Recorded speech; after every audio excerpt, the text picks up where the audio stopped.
Bueno, yo soy Pedro Salio Bastén, yo soy ingeniero civil mecánico, ¿ah? De la Santa María.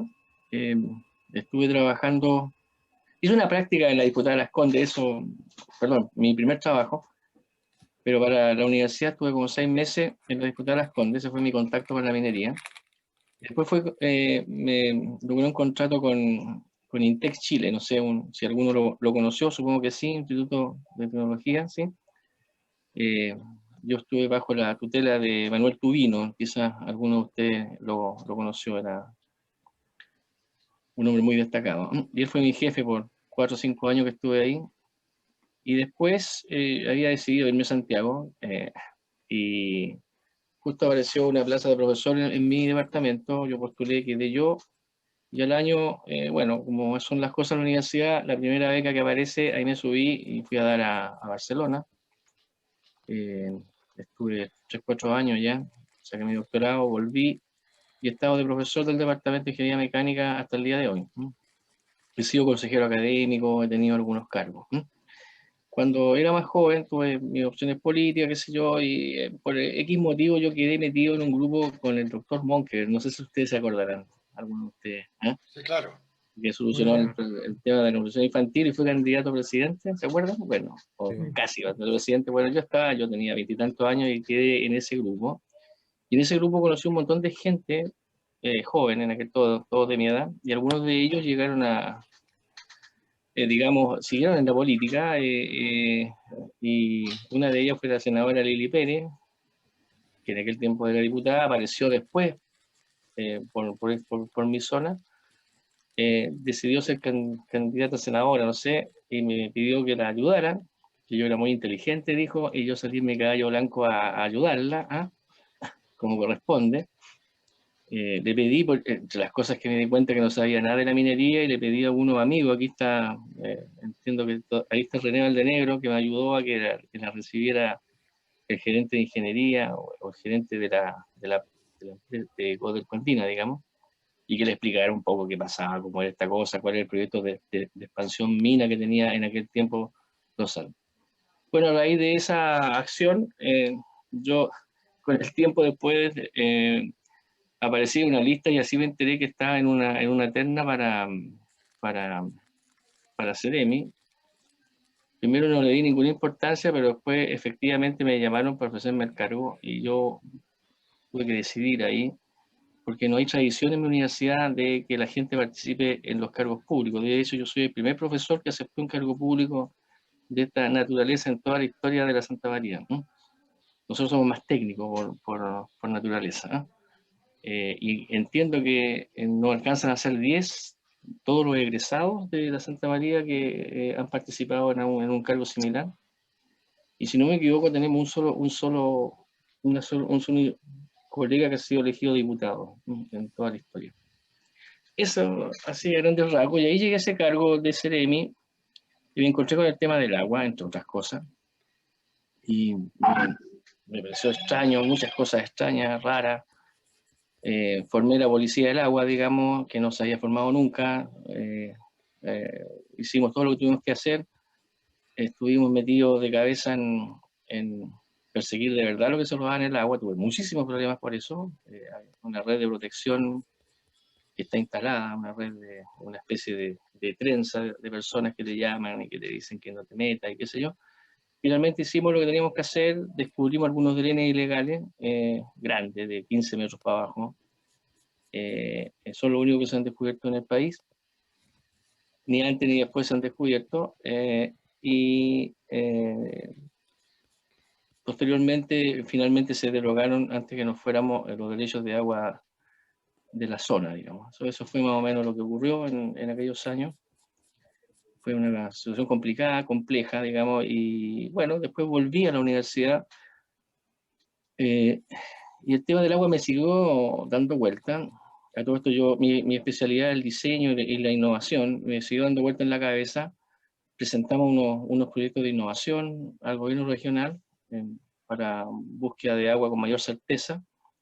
Y finalmente me reencontré en este caminar por el mundo del agua con los amigos de una iniciativa, de una empresa llamada IPASI, una iniciativa que hablaba en aquellos años, estoy hablando de 2012, 2013, hablaba de usar una chapa, lo cual me pareció muy sensacional, porque es uno de los juguetes favoritos que tenemos los ingenieros mecánicos para enseñarle a nuestros estudiantes un poco de hidráulica, ¿cierto? Agua arriba, agua abajo, el bullir, todas esas cosas bonitas, de manera muy fácil además, y se entiende muy, muy rápidamente. Y ahí hicimos el proyecto nuestro, lo hemos ido acompañando, y en el trayecto nos hemos dado cuenta de un montón de cosas, de las sinergias que se producen, de las potencialidades de que se generan, y nos atrevimos a irlo presentando en el marco de las soluciones posibles, y en la medida que más nos hemos metido, más convencidos estamos que es lo que hay que hacer ahora, digamos, para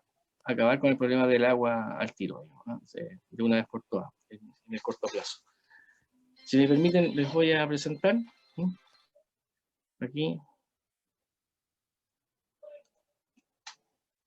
Entonces, bueno, ¿cuál es la idea? Le seguían la ligua en Petorca, esa fue lo que me plantearon.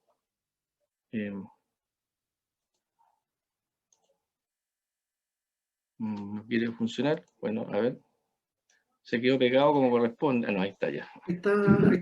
Perfecto. Ok, entonces esa es la idea. George Harding, que está aquí presente, me va a ayudar al final de la presentación por si tenemos que apoyar alguna lámina, algún tema. Bueno, lo primero que hay que decir es que el agua en tiempos de crisis, perdón, en tiempos de sequía significa crisis, alarma social y conflicto, ¿cierto? Y por lo tanto es una razón de Estado solucionarla. El Estado, no importa el régimen económico o político que tenga, tiene que solucionar el problema del agua. No puede excavar a esta problemática. ¿Ah? Un poco, ¿cierto? Nosotros sentimos todos, pienso yo aquí en esta mesa, que Chile está en deuda con Petorca, o sea, hay una severa crisis del agua ahí, eso tal como dice este buen nombre que me quedó ahí. Y en ocasiones ha estado inclusive en riesgo la misma región de Valparaíso en su conjunto. Han habido varias veces en que se ha estado a punto digamos, a punto de entrar en un régimen de restricción, ¿no? Nuestro famoso embalse Los Aromos, ahí en la zona con Conta Bolango, ha estado al borde de la crisis. Bueno, cuando yo estuvo por lo menos un par de veces, y entiendo que en estos tiempos también ha estado en una situación similar, ¿no?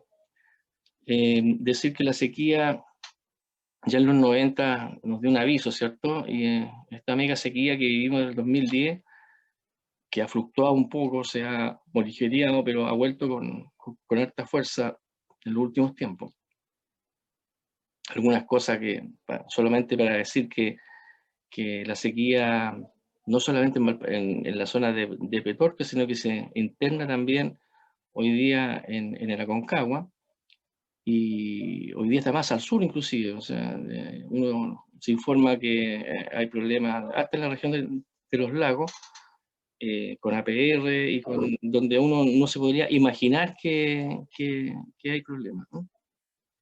Este es un poco, para ser solamente un recuerdo de las cosas que hacíamos en aquel tiempo, ductos ilegales, encuentros de arena a 15 metros de profundidad, pues si quiere podemos hablar de eso, cómo lo hacen, cuánto se demoran, y bueno, había suficiente tiempo para descubrirlo cuando lo estaban haciendo, pero no quisieron hacerlo, ¿no?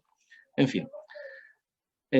Y finalmente esto, ¿cierto? La conclusión que en la zona los requerimientos hídricos no se condicen con la disponibilidad, y finalmente la nota que decía Demetrio, ¿cierto? Que el gobierno deberá asegurar el abastecimiento de al menos 100 litros de agua por cada habitante tras el fallo de la Suprema. Eso, y aquí rescaté una lámina de la televisión, ¿cierto? Eso significa que ahí hay unos números interesantes. En 4 años se han gastado 7.500 millones de pesos en camiones de aljibe, ¿ah? O sea, unos 1.900 por año más o menos, ¿ah? Y eso está dando unos 52 litros día, ¿cierto? 15 litros y medio, perdón, litros segundo por persona. Y eso significaba que en definitiva se van a hacer 100, esa cifra que está ahí de 7.500 millones, 1.900 por año, o sea, tranquilamente van a ser unos 3.000 millones de pesos, digamos, un poquito más, para abastecer esa zona.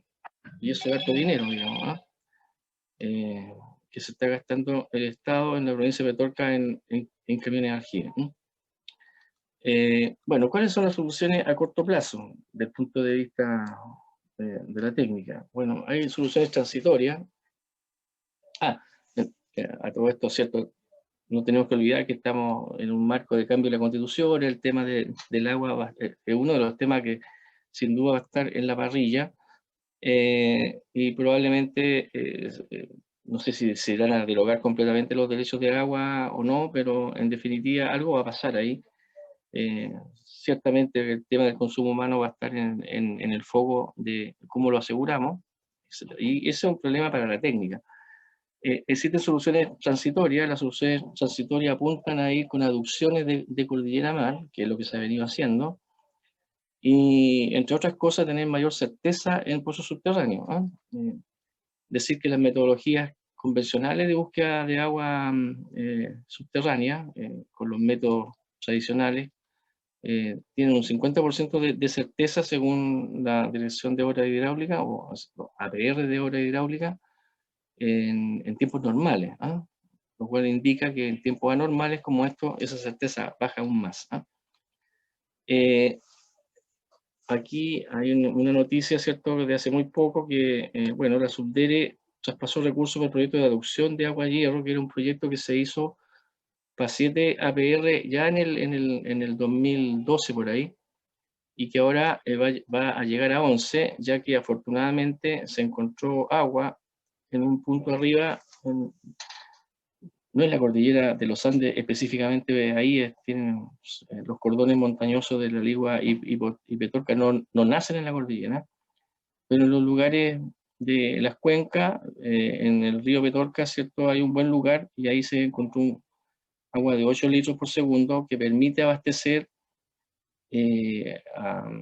ya a 11 APR, lo cual es una buena noticia, ¿no?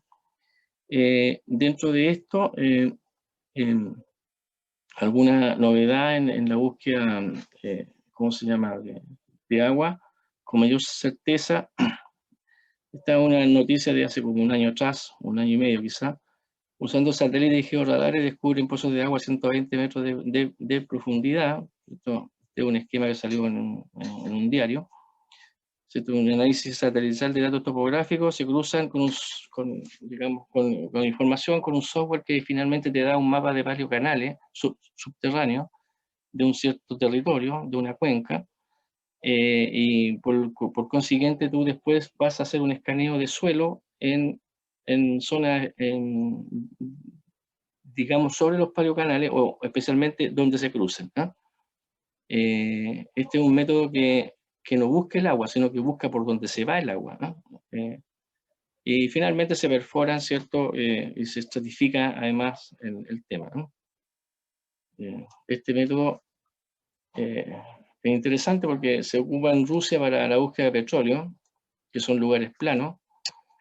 En Siberia, bueno, también hay ciertas montañitas, pero nunca tanto como estas que están al lado nuestro.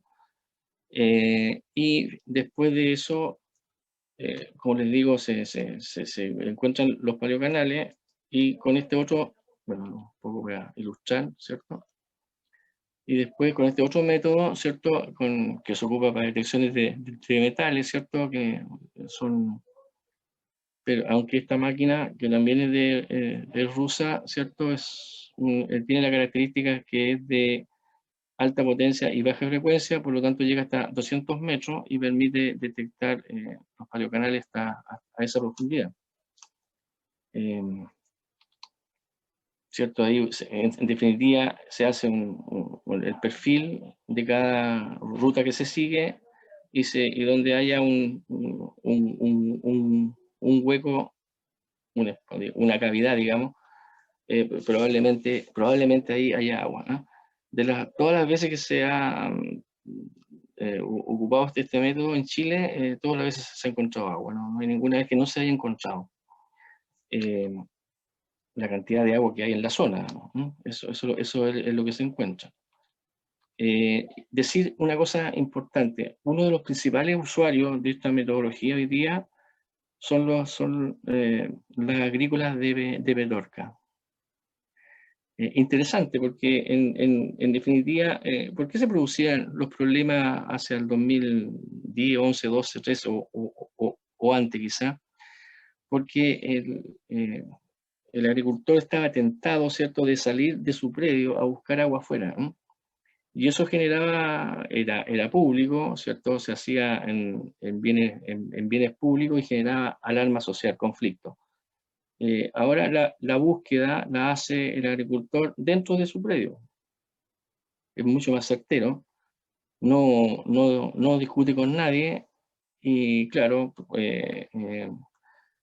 aquí la certeza está en que tú te puedes correr 15 metros y en un lugar tienes medio litro por segundo y en el otro vas a tener 5 litros por segundo. Entonces, eso hace la diferencia, ¿no? Absoluta.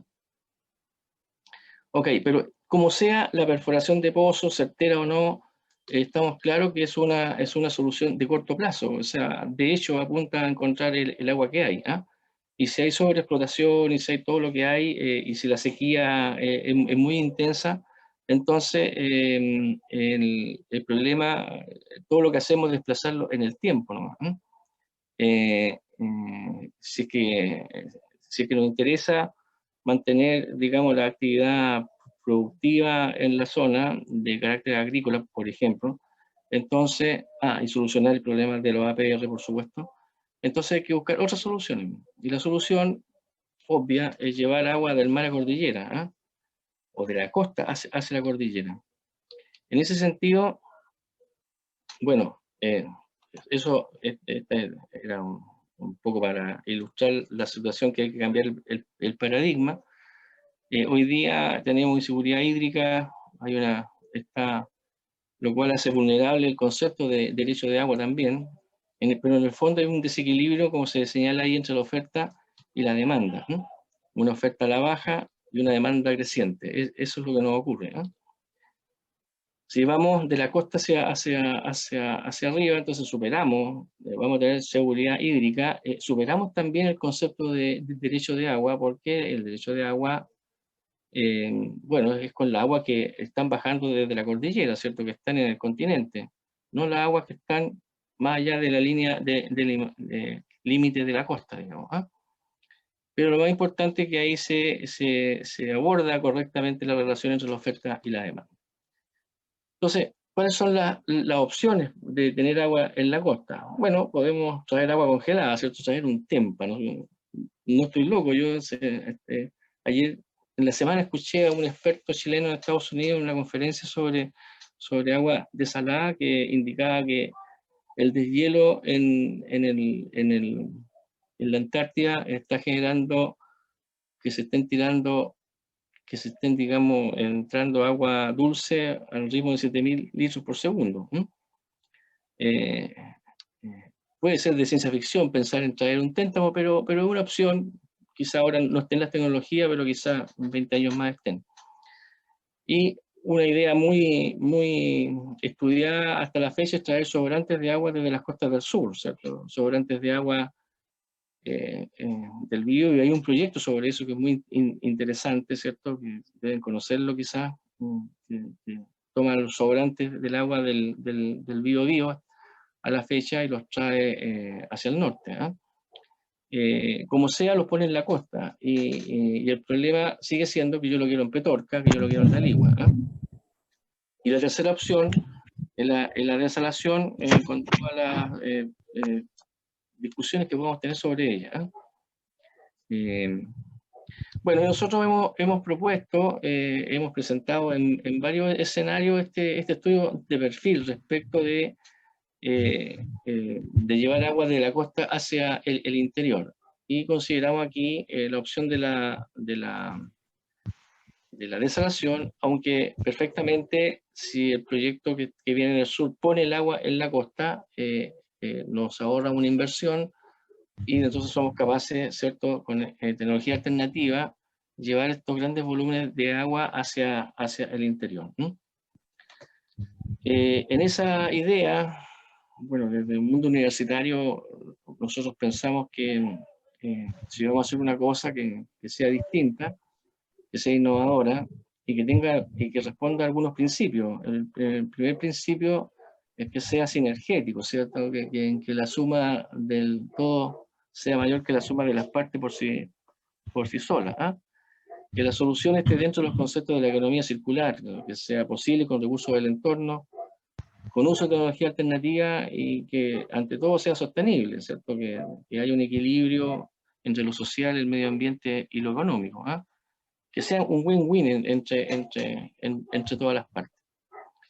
Entonces, en este caso, bueno, ahí hay un axioma que pongo, unas máximas de la innovación, que para solucionar el problema del agua y producirla a grandes volúmenes y barata, se deben romper los paradigmas. Ese es un tema que uno tiene que dejar de pensar como siempre piensa para dar con una solución. Muchas veces las soluciones en innovación están asociadas a los mismos elementos que están encima de una mesa. Lo que pasa es que hay que configurarlo de manera distinta. A lo mejor hay que poner uno de los elementos en 90 grados y solucionamos el problema. Hay muchos ejemplos.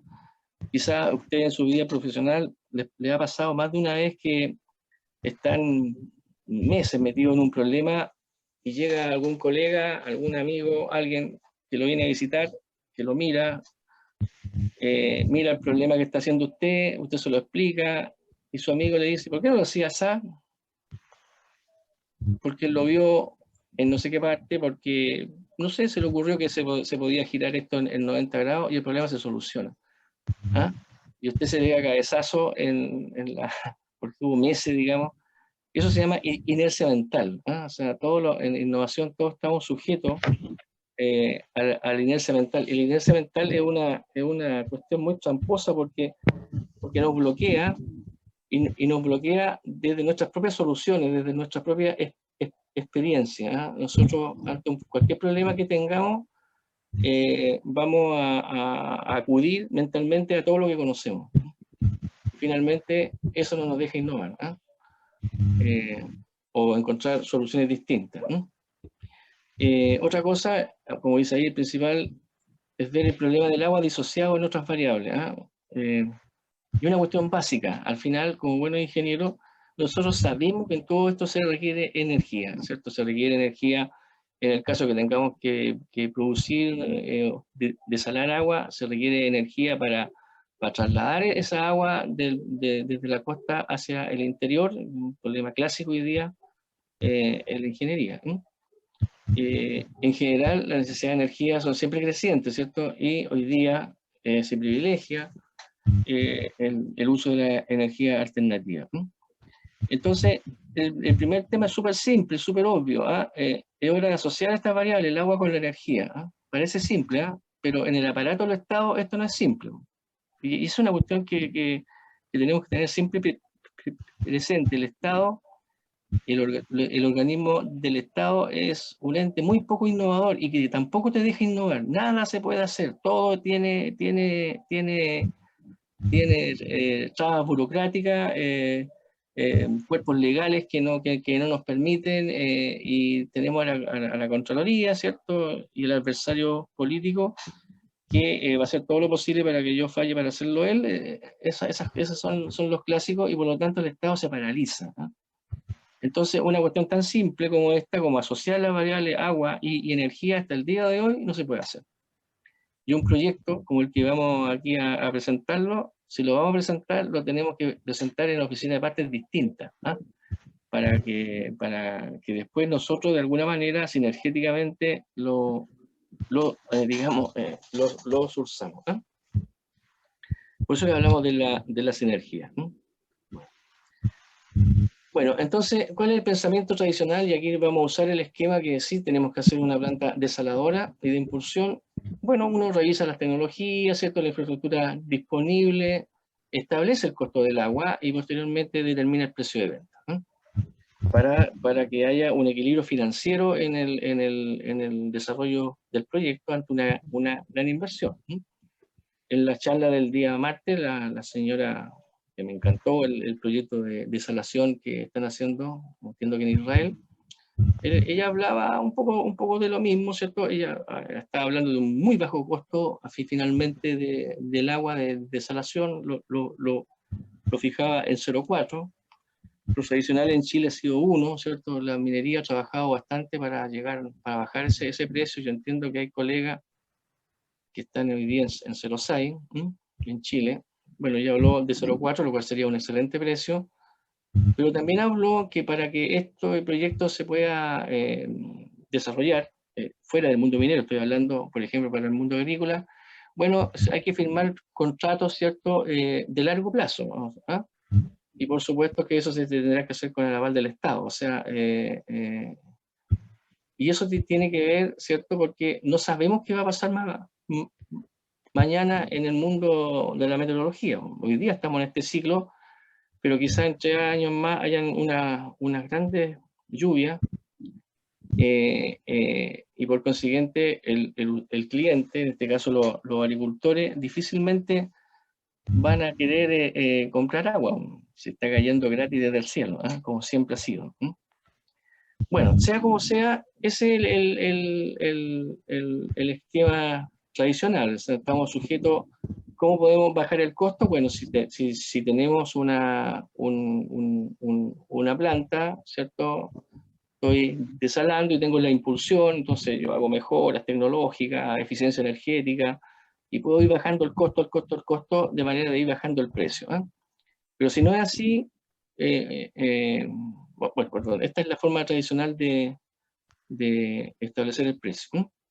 Entonces, otra lógica en innovación es pensar al revés. Cualquier problema yo lo puedo pensar al revés. Se dice, hay esquemas de pensarlo al mínimo costo, al mínimo tiempo, al mínimo, ¿cómo se llama? Espacialmente, o sea, ponernos como en situaciones extremas. Entonces, lo que pensar al revés, en vez que el precio sea el resultado de un proceso, la idea aquí que surge es, ¿por qué no lo hacemos al revés y fijamos un precio? Fijemos un precio que sea atractivo para el probable comprador, ¿cierto? Y preguntarse al revés si es posible que haya un set de tecnología que, usada de manera integradora y sinergética, hagan posible obtener ese precio atractivo para el usuario y que el proyecto flote además. Y eso es lo que nos invita. Entonces, cuando uno ve en materia de precios, los precios que se han estado ofreciendo en la zona para los agrícolas, depende de donde usted esté, se habla $1,50 en Quillota, se habla de $3 en Petorca, de acuerdo a la magnitud de la inversión que hay en la desaladora. Y los agrícolas, la contraparte dice que con suerte ellos, o sea, los más poderosos, digamos, por tener alguna expresión así, podrían pagar 0,9, 1. La mayoría está en torno al 0,6 y ojalá que sea menos, ¿cierto? Los más pequeñitos hablan haciendo mucho esfuerzo 0,3. Bueno, nosotros nos fijamos un precio aquí para comenzar a hablar de esta cosa, como vamos a ver más adelante, de 0,5. Entonces, me va a decir, yo estoy loco, ¿cómo va a vender agua 0,5? Bueno, veamos. Bueno, entonces, una mirada desde la inventiva. Entonces, ¿cuáles son los recursos disponibles que tenemos hoy día en los alrededores?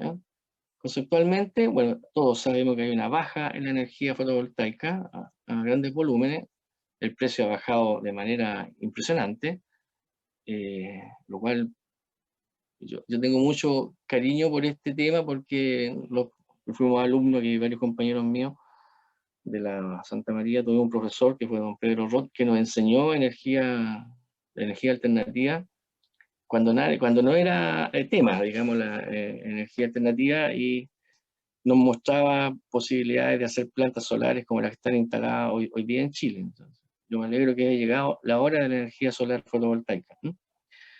Segundo, existen conocimientos técnicos de formas de almacenamiento de energía a grandes volúmenes. Existen esos conocimientos técnicos. ¿Ah? Y además existe esta maravillosa posibilidad de vender energía a la red, los sobrantes que se llaman en cada caso. ¿No? Dicho eso, uno puede pensar entonces en cuestiones como esta. Hay un error en el medio, pero finalmente uno puede pensar en desalinizar y conducir agua a través de energías diurnas y energías nocturnas, y en las diurnas uno puede pensar en granjas solares que alimente todas las plantas, incluya subir agua a una CHAP, a una central hidráulica de bombeo, y que me permitan, por lo tanto, almacenar energía y vender excedentes diurnos, si es que al mediodía todavía me sobra energía. ¿No? Y nocturna, que alimente todas las plantas y venda los excedentes nocturnos de energía que correspondan, que en este momento están en una CHAP. ¿Ah? Pareciera que hay novedad ahí, sí, pero sí y no. ¿Ah? ¿Qué es lo que tenemos en Chile? Bueno, tenemos conocimiento de las plantas de las granjas solares y eólicas, por la instalación ha sido fulminante y ahí la ingeniería chilena ha apoyado todo este tema y lo ha hecho muy bien. ¿No? ¿Y qué es una CHAP? Bueno, ahí tenemos una CHAP, conceptualmente es un estanque inferior, ¿cierto? Donde tenemos una bomba que sube, hay acumulación de energía arriba, un estanque superior, y hasta un punto en que uno decide invertir el proceso y en la bajada hay generación eléctrica. ¿No? Este es un esquema básico, simple, se llama central hidráulica de bombeo, lo enseñamos nosotros a los alumnos de tercer año de ingeniería mecánica. Son tecnologías de los años 20. ¿Ah? De todas las tecnologías disponibles para almacenamiento, energía en grandes volúmenes, esta es la que hoy día está disponible. ¿Ah? Eh, eh, Probablemente en 20 años más sean otras formas de almacenamiento, probablemente con hidrógeno, pero hoy día si vemos y hacemos un recorrido, la que está disponible para grandes volúmenes es esta. Bueno, hay una que está en las Islas Canarias, digamos que es grande, es grandota, y de todos los postes, pueden ser pequeñas, un estanque abajo, un estanque arriba, depende del requerimiento que yo quiera. Este es el que está en las Islas Canarias, si es que no me equivoco. ¿Eh? Decir que las CHAP están de regreso en el mundo, esto no es que se me ocurra a mí, sino que usted va a Europa, ¿cierto? Con todos los países, lo que está diciendo esta revista es que, mire, esto es lo que está instalado, y las oportunidades que tenemos, ¿cierto? En doblar o triplicar la cantidad de energía está en este caso en España, ¿cierto? Y de eso España se congratula, ¿cierto? De tener la posibilidad de doblar o triplicar en su generación eléctrica a través del bombeo, ¿no? La central hidráulica de bombeo. Así que es una tecnología que hoy día está de vuelta, digamos, si que se quiere, y que nos permitiría hacer esta sinergia. ¿No? Entonces, lo que tendríamos sería unas plantas solares, ¿cierto?, que almacenan la desaladora y todos los sistemas de impulsión. Lo que tendríamos además una alimentación a la central hidráulica de bombeo, y lo que tendríamos también sería en la noche, ¿cierto?, la alimentación de las plantas, el sistema de impulsión y venta de energía también. ¿Eh? Hay que decir que los precios de la energía en la noche se multiplican varias veces. ¿Eh? ¿Cuál es el mecanismo de sustentación de este concepto? A mi juicio, no sé, es que llegue un financista directo, bueno, el mecanismo de concesiones. ¿Ah? A mi juicio esto no se puede hacer si es que no se hace con el Estado. ¿Ah? Tendríamos que producir energía para producir agua, y podemos vender agua, ¿cierto?, a un precio fijo que ya les indiqué, y tendríamos que tener una gran venta de energía que en cierta manera subvenciona esto. ¿Ah? ¿Cuál sería el aporte del Estado? Bueno, una concesión marítima, y esta cosa es muy importante, más importante de lo que ustedes creen.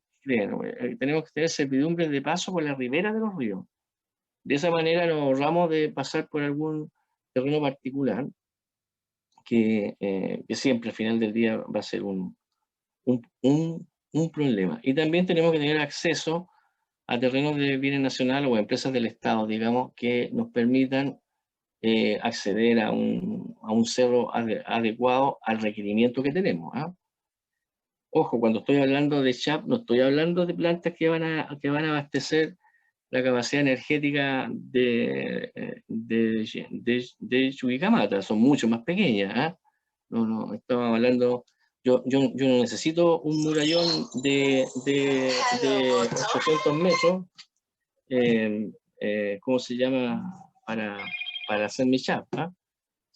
O diámetros más enormes, son escalas muchísimo más menores. Bueno, aquí está nuestro problema, aquí está Petorca, ¿cierto? Y el río La Ligua. El río La Ligua tiene como grandes oferentes el estero Balicagua y el estero Los Ángeles.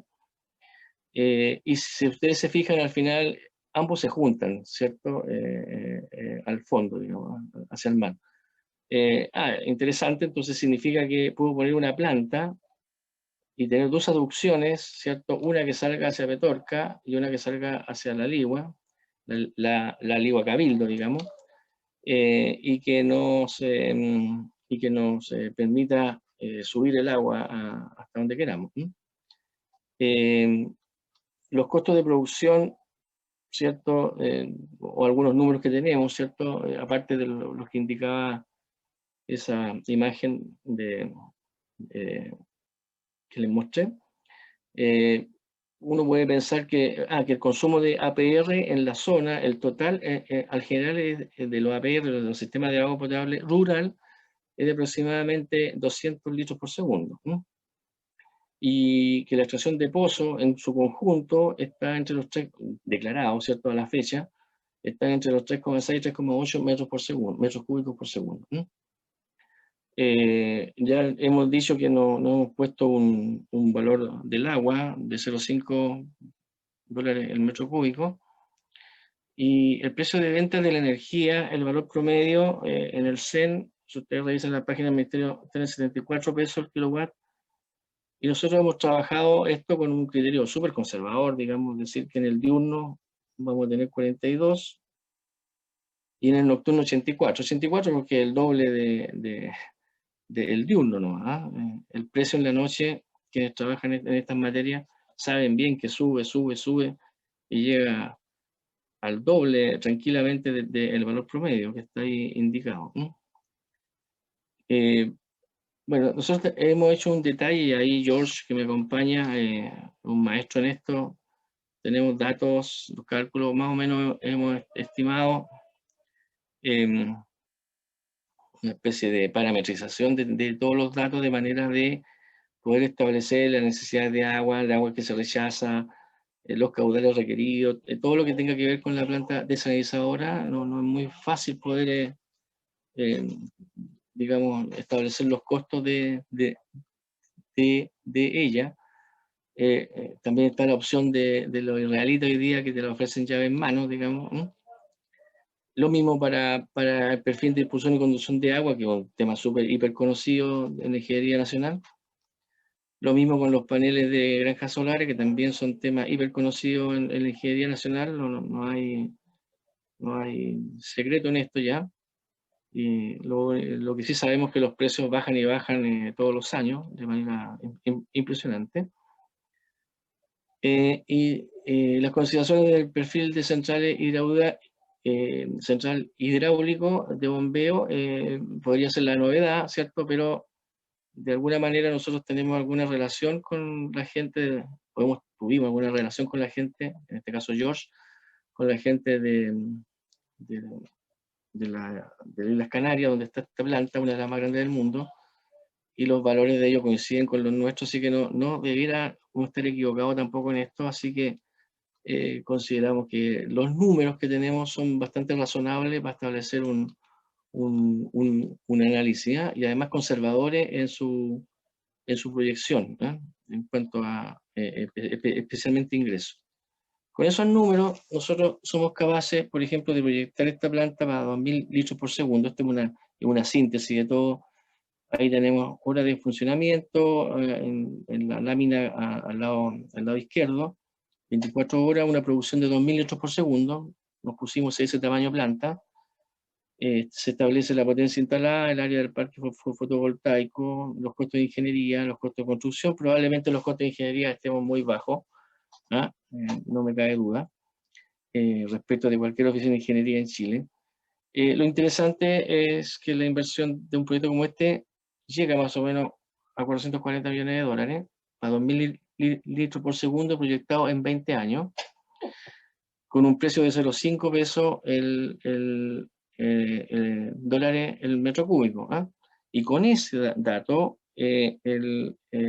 digamos, tenemos un valor actual neto interesante, sobre 700, una tasa interna del SAI, que es bajita, y un retorno de la inversión de 12 años. Ahora, lo interesante de esto, y ahí hay que dar una vuelta, que aquí estamos pensando que la planta de 2.000 litros por segundo, o la que proyectemos, va a funcionar 24 horas al día, 7 días a la semana, los 365 días del año, digamos, ¿ah? Sin parar, ¿ah? Salvo mantenimiento y obras que haya que hacerla.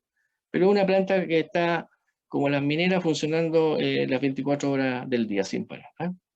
Bueno, aquí nosotros tenemos que ver, examinar si eso es realmente así en el uso agrícola. En el uso agrícola, entonces, si auscultamos un poco el mundo agrícola, vamos a encontrar que no es así, no se requiere el agua las 24 horas del día, los 7 días a la semana, los 365 días, porque de primero hay días que llueve, puede que no llueva, pero de repente llueve, son unos días que llueve, por lo tanto no hay que eh, usar agua desalada, sino que va a estar el agua disponible que está cayendo desde el cielo y que se puede acumular en distintos lugares de la ruta. Y, y por lo tanto, y la estacionalidad también del recurso agua, no es intenso en algunos meses del año, pero no es intenso todos los meses del año. ¿Ah?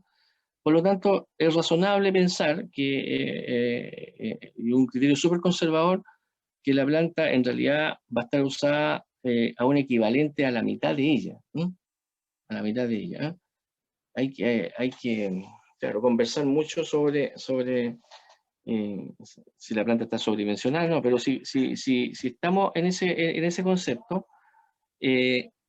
y aceptamos que la planta, que la producción de agua es equivalente a la mitad que se necesita de la planta instalada, entonces, ¿qué es lo que tenemos? Tenemos la oportunidad de vender toda la energía que no voy a usar para producir la otra mitad. Y ahí se genera un balance súper positivo, y hemos denominado a esta segunda situación la situación real. Esto es lo que realmente va a ocurrir. ¿Ah? Entonces, ahí los indicadores, ¿cierto? Lo que suben, por ejemplo, aquí hay un indicador abajo, dice exceso de energía por la noche, que estaba en 32 y se va a 166 megawatt hora disponible, y por lo tanto eso hace que entonces el valor actual neto suba en forma radical, la tasa interna de retorno se vaya sobre un 8,62%, y el retorno de la inversión baje a 10 años. ¿No? Súper interesante. Voy a poner acá un cuadro para 30 años, ¿ah? Y después voy a explicar por qué. Aquí el proyecto se va a amortizar en 30 años. Aquí en la primera situación el TIR se va casi al 8%, el retorno sigue en 12%, y en la segunda situación la tasa interna se va a un 10,5 y el retorno se va a 10. ¿Ah? Y todo este cuadro con valores de venta de energía súper conservadores, como les dije. Y aquí voy a poner una comparación de un proyecto que se presentó hace muy poco, o hace 6 meses, entiendo, que hizo la CPI, el Consejo de Política de Infraestructura, proyectando 7 plantas en Chile por 30 años, entre 1 y 2 metros por segundo, y el cálculo entre ellas no estaba entre paréntesis la ligua petorca, porque dijeron que era muy complicado, pero sí otras otras cuencas más, digamos, amistosas, y ellos situaban, bueno, una gran inversión del orden de 1.600 millones de dólares, ¿cierto?, para estas 7 plantas. Estas plantas son el sistema de desalación más el sistema de impulsión, ¿eh?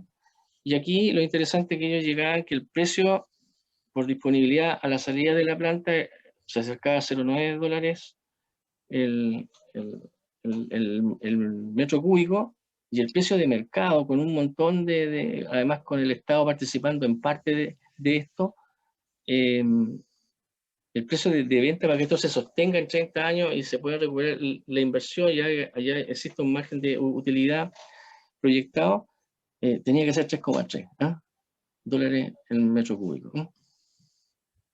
Por supuesto que fue como absolutamente difícil sostener este tema. Pero esos son los números que dan vuelta en este tema. Ya, pues entonces, ¿cuáles son las conclusiones a las que nosotros llegamos? Bueno, significa, en primer lugar, que el tema de la energía y el agua hay que tratarlo de manera sinergética, lo cual significa integrar alternativas, en este caso, la solar y la CHAP, que perfectamente pueden desalinizar y conducir agua al interior de las cuencas. Y pueden también llevar el agua que viniera desde el sur, lo cual sería aún más atractivo en grandes volúmenes. Segundo, esto es posible con tecnología de sumo conocida y probada, que están en el mercado nacional. Aquí nosotros no hemos inventado nada, digamos, en cuanto a elementos tecnológicos. Si las plantas solares van a llegar a Chile más baratas, mejor. Si las plantas de desalación, como indicaba la señora de Israel, van a llegar más baratas a Chile, mejor. Significa que nuestros costos de inversión van a ser menores, etc. El conocimiento de tecnología está en el país y se enseña en la escuela de ingeniería. La clave del éxito es encontrar el punto de equilibrio, tal que la venta de energía hace posible estabilizar el precio del agua. Nosotros hemos hecho, ahí les mostré solamente una de las situaciones, pero nosotros es posible que llevemos el precio a 0,4.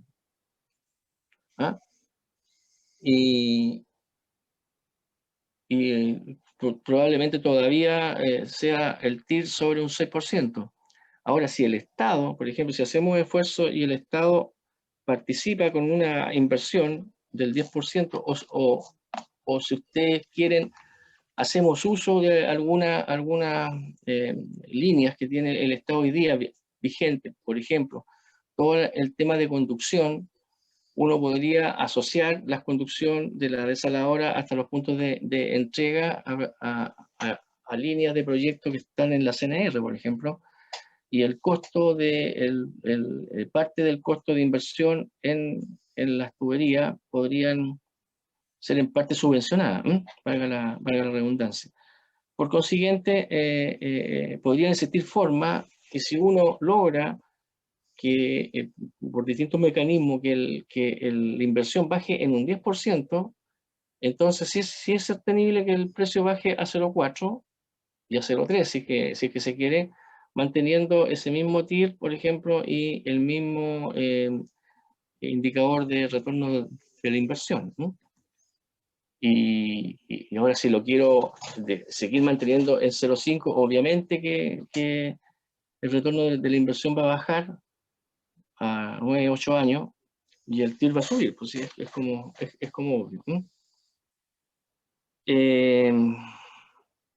Bueno, lo decía, para que un proyecto profesional del agua no se desnaturalice, o sea, para que no se convierta en un proyecto de venta de energía, que podría ser una tentación, y siendo el Estado un actor relevante en el proceso, el Estado tiene una razón de Estado para solucionar el problema del agua, se requiere que utilice un mecanismo entonces como el de concesiones que vele por los propósitos del proyecto. ¿Se fijan? Lo que queremos solucionar es un problema serio que tenemos en los campos. Tenemos gente sin agua, ¿cierto? Tenemos campos que se están secando y tenemos conflicto social entre las partes. Acusaciones, ¿cierto? Especialmente a los regantes que se roban el agua. A lo mejor es así, pero también en parte puede ser injusto también.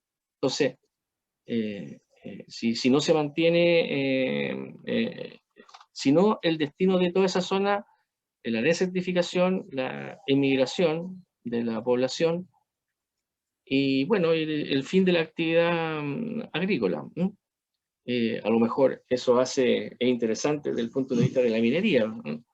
No sé, mirado desde fuera podría ser sumamente lógico, pero mirado estando ahí en la zona, es una catástrofe, absoluta, desde el punto de vista de las expresiones culturales, de las gentes que viven ahí, etcétera, etcétera. Una cosa, nosotros en todo este modelo que hemos dicho que hay un precio del agua para los agricultores. Nosotros siempre, los 200 litros por segundo, siempre no, que se producen, comillas, la idea es entregarlo a los APR sin costo, digamos, o al costo que ellos producen su agua hoy día. Es una cosa que hay que hablar. Bueno, se ha hecho para los ríos Petorca y obviamente que si funciona para uno, funciona para todos. Más aún si lo hacemos en las zonas de conflicto. Ahora, nosotros aquí, obviamente que hay que desarrollar factibilidad, examinar, sensibilizar esto desde todos los puntos. Hemos hecho cosas nosotros, pero obviamente que no las hemos hecho todas, pues hay que seguir trabajando esta idea. Esta idea la hemos desarrollado también hoy día, si me apuran, para la cuenca de la Concagua, reemplazando, si se quiere, o en parte o completamente el embalse de Catemo, que está dentro de la lista de los 26 a construir, y también para la zona de Ovalle, que nos parece muy interesante generar una especie de modelo de gestión del agua con envases construidos como el Recoleta y la Paloma, y se podría hacer una cosa bien bonita con ello, digamos, con agua desalada o que venga desde el sur, digamos, para alimentar, para hacer lo que se llama gestión del agua, de verdad. Bueno, esa es la presentación, colega. Así que yo sé que esperamos las preguntas que ustedes quieran. Hola Pedro, primero excelente presentación, así que quiero felicitarte porque aprendí mucho. Cuando hace unos 5 años me tocó personalmente buscar agua para la planta en Talca, no tenía idea de dónde sacarla, se me secaron todas las norias que me hicieron los viejos y fui a buscar un viejo con la varita. Sí, sí, sí. Ya. Muy buen método, muy buen método. En serio, me marcó los palos, pasaba justo debajo del galpón y yo no sabía dónde poner la máquina. Y la pusimos a la salida del galpón. Lo que no me podía decir el viejo a qué profundidad. Sí, sí, sí. Entonces empezamos a meter una barra después de la otra, tú sabes, son 250.000 pesos por metro. Sí, sí. La verdad que encontramos agua a 40 metros. Y la verdad Bueno, que nos costó. Y lo que sí fue un pozo artesiano. Nos salía el agua. El problema era que yo necesitaba agua para refrigeración y me salió como a 25 grados. Pasé unas termas. Pero aprendí que se puede hacer en forma más segura. Pero este viejo le achuntó donde estaba el agua, no deja de ser. Así que fue bueno ese punto, que hay una forma más científica de hacerlo, y tú decías hasta 200 metros, ¿no? Hasta 200 metros, con una mezcla de búsqueda satelital y escaneo de suelo. Podría ser otro método también, pero ese es bastante potente, digamos, para ojalá que sea barato, porque el hecho de la perforación es carísima. Y si no le achuntas, te dicen una suerte. Claro, entonces, claro, ahí piensa, mira, tiro una buena observación. El Estado, cuando el Estado busca agua, de partida tenéis que estar en el registro de contratistas, que son carísimos, todos le cobran 2 o 3 veces al MOP, pero además el 50% de las veces tiene éxito. Claro. Entonces se hace la última campaña aquí en Valparaíso, 3.000 millones en 20 pozos, 150 millones por pozo. Entonces, en 8 encontraron agua en 8 o 9 creo, y los otros no. Pues. Entonces lo otro se hizo el pozo, y se cobró el pozo, y eso sería todo, y 1.500 millones se dieron por la ventana, ¿te fijas? Entonces, la certeza del agua es muy importante en los procesos de búsqueda, de pinchar justamente la venita por donde va el agua, ¿no? Y especialmente es cuando en zonas complejas como es Petorco hoy día. Entonces, eso es importante. Ahora, este tema ya se fue al mercado ya, y los precios son tan, o sea, te sale igual el usar estos métodos o los otros, ¿no? Pero con esto va a tener mucho mayor certeza, digamos, que buscarlo por los otros métodos, ¿no? Los Pedro, colegas que están, pues, espérate, los colegas que usan los otros métodos, por supuesto que le hacen la guerra a este, ¿verdad? Es una cosa obvia. pero de todas maneras, donde no hay problemas en la perforación es en el mar. O sea, podemos sacar agua, desalar agua, eso cero problema, eso lo podemos hacer. Y tú viste la presentación que se hizo de Israel, fue muy buena, muy interesante, muy interesante. De que en la última subasta pública internacional, ¿no es cierto?, se pagaron 0,37 centavos por litro, entonces es por metro cúbico, y eso es real, y para grandes cantidades sí, eso sí son plantas grandes. Claro. Entonces, eso es entretenido porque allá claro que se consigue la plata un poco más barata, el hecho de cómo financiarla no es trivial, así que eso es muy importante, y por lo tanto lo que aprendimos es que si no lo hacemos entre todos juntos, o sea, el agua potable rural para las personas, pasar por las ciudades, la agricultura y la industria, tienen que jugar. Esto no es como en el norte, claro, ahí tienes una gran minera que se puso los 2.000 litros por segundo, pero para ello. Ahora, uno de los problemas re importantes, eso es la parte jurídica. Tú para conseguir los permisos te demoras en este país 6, 7 y 8 años, tanto como hacer un puerto, lo que es ridículo. Entonces, ahí tenemos una traba no menor para desarrollar estas cosas. Y después viene lo que tú dijiste, la servidumbre, para llegar por el agüita arriba. Porque siempre están los piratas, los asaltantes en su camino que dicen, va a pasar una cañería, págueme. Entonces, ese es un problema que no está resuelto y esos peajes que te cobran los piratas o los que sea, es una traba para este desarrollo. En todo caso, lo que es bueno, y quería nada más que lo que tú decías, ¿cómo lo llamaste tú? ¿Los Chávez? No, ok, Pump Hydro Storage, le decimos los ingleses parlantes. La electricidad hoy día en el mundo se almacena en 91% en este tipo de elementos. El 5% en batería y el 3% en calor.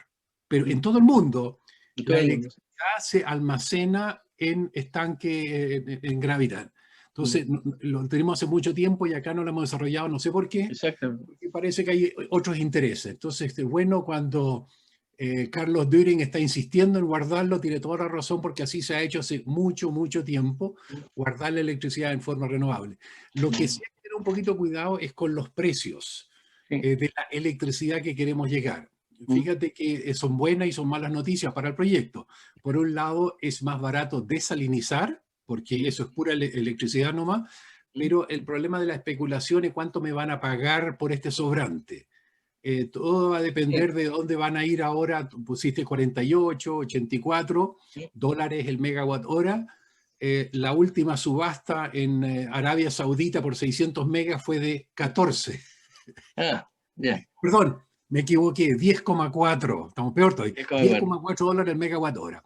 Entonces, contra eso, obviamente que lo que hay que hacer a mediodía, intervenir el mercado, comprar a cero, esos vertimientos y ponerlos arriba al cerro. Y después en la noche, acuérdate que no es la noche, no es toda la noche, sino que es la hora de punta famosa. La hora de punta, sí, la hora de punta. Esa es la terrible, y eso es cierto que se puede arbitrar siempre que tú puedas vender esa energía. Sí, hoy día las distribuidoras no te lo permiten, ellas administran ese mercado, pero hay una ley que se está metiendo en separar en dos. Uno es lo que le pertenecen los postes y el otro es el que vende la energía. Una vez que tú te puedas vender la energía en tiempos de punta, te haces rico. Porque esa sí que hay una tremenda... Después a las 5 de la mañana no tienes a quién venderle la electricidad. No hay nadie a quien venderla, Entonces, el modelo hay que tenerlo, me parece muy interesante y hay que ver cuáles son los riesgos de este modelo, pero que el Estado tiene que apalancar esto a 20 años. Solo ahí te consigues plata barata, pero tiene que haber un Estado detrás. Los particulares no van a poder, o los chicos, pedirse plata prestada para 20 años. Esa cuestión no existe. No existe. No. Si estamos claros, mira, la parte pública-privada, claro. Pedro. Por eso que dije que este era un problema de Estado. O sea, comencé hablando que esta era una razón de Estado. ¿Queremos solucionar el problema del agua? ¿Sí o no? Ese es el tema. En zonas como Petorca, La Ligua y otras más, donde tenemos serios problemas. Entonces, hay que, efectivamente, las leyes no nos acompañan. No puede ser que para un proyecto como este pasen 7 años para que tengamos la figura, para cumplir todos los jurídicos. O sea, es imposible. Entonces, habrá que poder trabajar a las personas de que correspondan, ¿cierto? Para levantar este tema en todas sus variables, ¿ah? En todas sus variables. Sí, pero si hablamos para la agricultura, hay un punto nomás que hay que mencionarlo, igual que en la energía. Lo primero que hay que hacer es eficiencia. No puedo estar regando, ¿no es cierto?, que se me evapore el agua. Entonces, ese es uno de los puntos muy importantes que dice Israel, que lo importante es eso de que se haga un uso racional del agua. Entonces, eso es re importante. Eso fue los israelitas, ellos lo usan varias veces, ¿no es cierto?, y el 78% es agua reciclada. Ahí tú puedes empezar a bajar porque ya tu demanda es más baja. Así que ese punto primero, y después vamos con esta agua renovable, pero primero la eficiencia en el uso hídrico. Creo que eso es re importante, ¿no? Ya, por eso le puse de mediano plazo.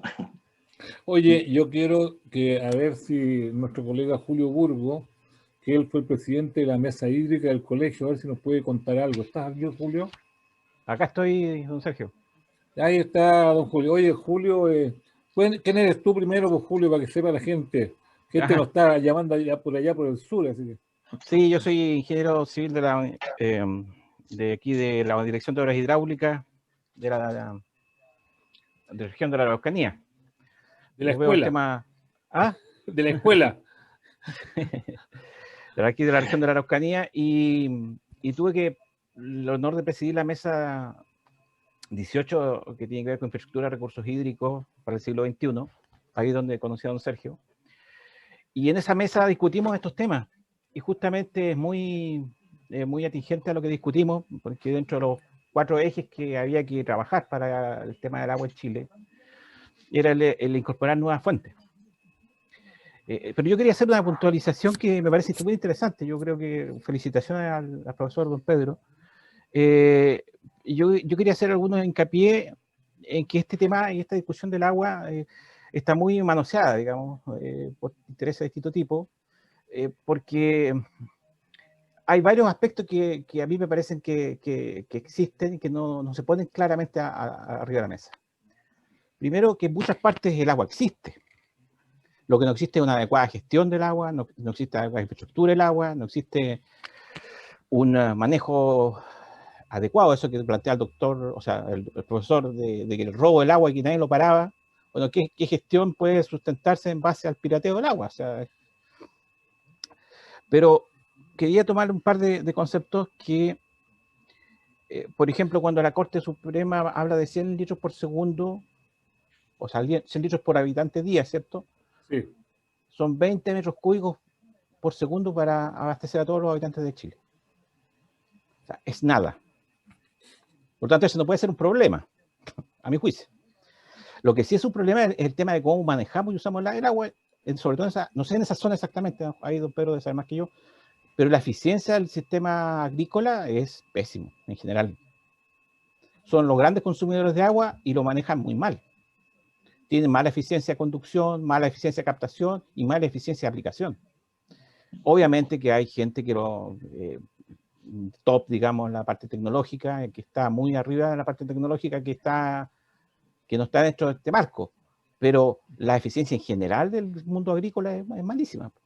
Entonces, para que esto tenga más sinergia, no puede ser que gastemos esa plata para elevar, para que el agricultor pierda la mitad. La bote. La bote. Eso es una situación clara.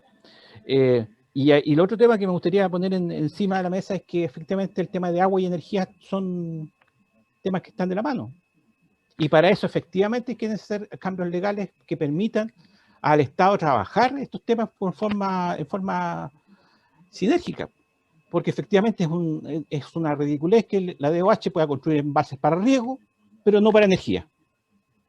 Ni siquiera puedo poner la economía, hacer el análisis económico para el Ministerio de Desarrollo Social con el concepto de energía, porque no, yo hago solamente para riego. Eso es ridículo. ¿Ah? Eso es ridículo. Entonces, esos conceptos obviamente hay que cambiarlos.